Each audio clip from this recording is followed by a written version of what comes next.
বন্ধুরা কেমন আছো? আমি ভালো আছি। অনেক দিন পর ভিডিও নিয়ে আসলাম। এই যে দেখো, এখানে কই মাছ রান্না করেছি।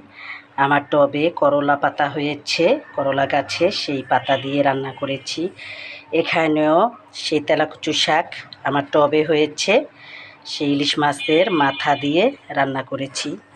এখানে ইলিশ মাছ রয়েছে, এখানে এই যে কচুরলতি রয়েছে, কচুরলতি ভাজি করেছি। এপাশে যে পেঁপে দিয়ে, কাঁঠালের বিচি দিয়ে, আলু দিয়ে, মাংস দিয়ে রান্না করেছি। বন্ধুরা, এখন আমরা এই যে ভাত নিয়েছি, এই যে ভাত, এখন আমরা এই যে খাওয়া দাওয়া করব। বন্ধুরা, তোমরাও ভালো থাকো, সুস্থ থাকো। বাই।